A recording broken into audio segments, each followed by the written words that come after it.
Hi everybody, my name is Jake Horowitz. I'm the co-founder and editor-at-large of Mike, and I'm very excited to be in the UN space here. This is the SDG live space at the World Economic Forum in Davos. We're excited for a very important and great conversation with Kelly Clements, who's the Deputy High Commissioner for Refugees. Kelly, thank you for being here. Thank you for having us. And for our audience who's watching at home, we're going to have a conversation about refugees and the work that you do, and we're really excited to just jump right in. So talk a little bit about, Kelly, the biggest challenges that refugees face globally and the work that the UNHCR does to address those challenges. Well, today, of course, Jake, we have the largest crisis we've had since World War II in terms of forced displacement. About 65 million people that have been uprooted from their homes, on the run, subject to incredible persecution and other reasons for flight. So for us, this has been a global issue. It's been one that the international community has tried to get a handle on in terms of supporting those host countries in particular that are supporting some 21 million refugees worldwide, but there are also a number of people that are internally displaced. So challenges are huge. Challenges for obviously the refugees and others are monumental. For us, it's everything from getting access to people that are in need of protection and assistance and life-saving aid. It's finding the resources, the finances to be able to provide education, shelter, health care, basic support. And it's also the political attention, and this is why this conversation is so important, to try to find political solutions so that people can go home and rebuild their lives. And so we're here in Davos where the global financial elite and political elite are. Talk about what you're doing here and some of the conversations that you're having with the politicians who are here to try to advocate and obtain those services to be able to do the work that you do all over the world. Well, for us, unfortunately, we don't see an improvement immediately in terms of the issues of forced displacement. So coming to a place like Davos to talk to those influential policymakers and those in the private sector that can help us find solutions is tremendously important. We need to keep refugees and forced displacement on the agenda. We need to be talking about ways that we can find solutions, particularly when political solutions are elusive. And so for us, this has been everything from practical, how do you get, for example, technology through connectivity to connect people, to finding ways to provide education in very remote parts of the world, to very high profile issues on how you even out equality in the world. So on the refugee crisis, one of the things that we see is that the public opinion polling over the years, during every major refugee migration in the US has been negative toward refugees, which I'd imagine makes your life very hard. You see sort of almost the same polling that you saw with Jews in the Holocaust as you see with Syrian refugees in the US today. How do you tell the story, and how do you sort of try to move public opinion on this very, very complicated issue, particularly at a time when politically it's a difficult one in the US and in Western Europe? Well, obviously, Jake, it depends on what polls you're looking at. Yeah. Because some of those same polls, of course, polls. Yes, some of those same polls talk about how much people want to help other people, and particularly when it comes to humanitarian need. And saving lives, and that's something that has been tremendously important, and that's something obviously we hang on to. It's important to tell the stories. It's easy to get lost in the numbers. 65 million. What does that mean? Yeah. It would be the 21st largest country in the world if it was a population to itself.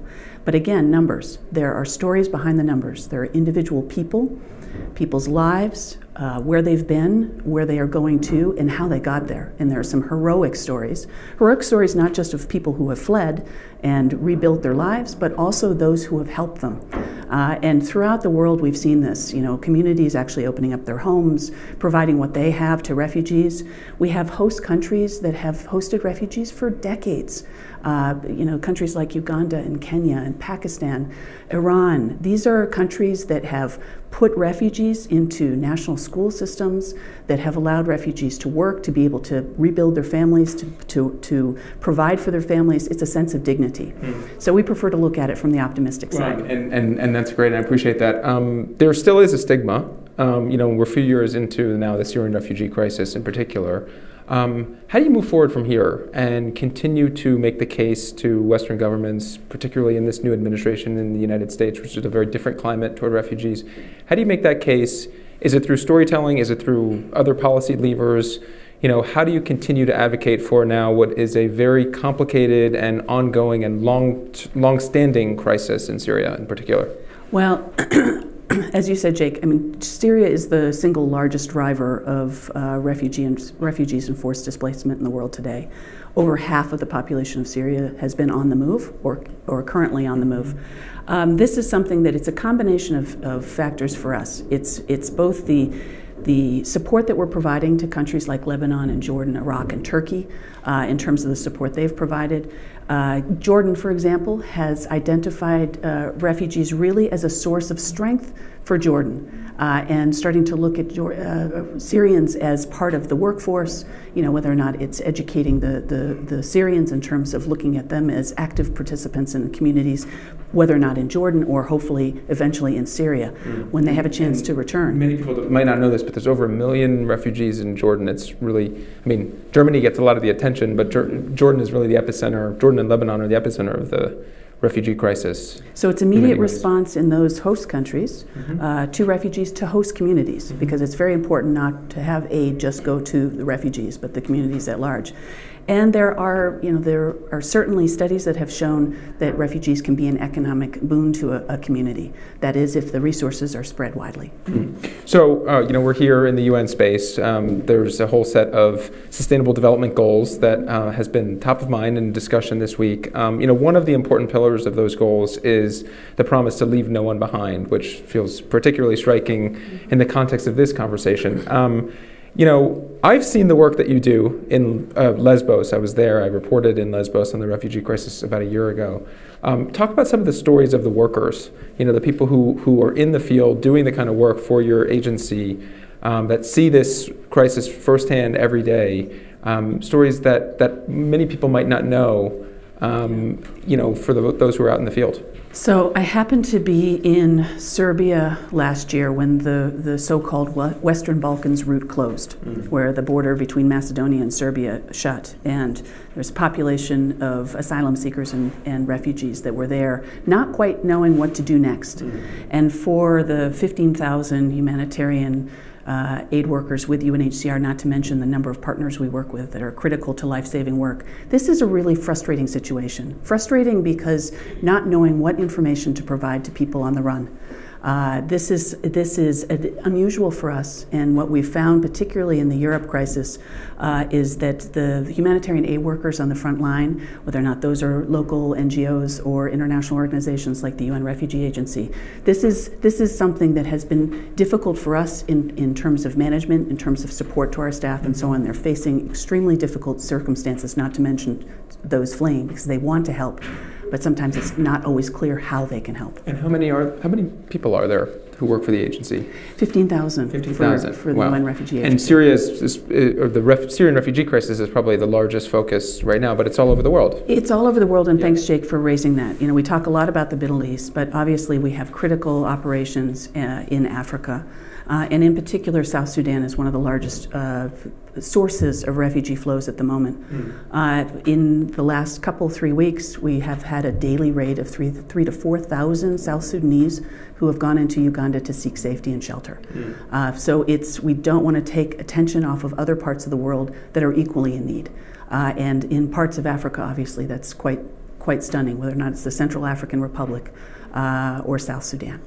We were sitting with an amazing young woman last night, Yusra Mardini, who is a really incredible story. She is the Syrian refugee swimmer who, saved her family in the Mediterranean and now is an Olympic swimmer swimming for the refugee team. Her story strikes me as the exact kind of story that needs to get out there more, and that some people know, but probably a lot of people don't know. There's been lots of developments in storytelling that I've seen in the nonprofit and in particular in your space, between virtual reality and social media and video and Facebook Live and all these kind of things. What are some of the tools that you're using to tell somebody like Yusra's story and get more of those stories out there so that folks can see and feel and experience this firsthand?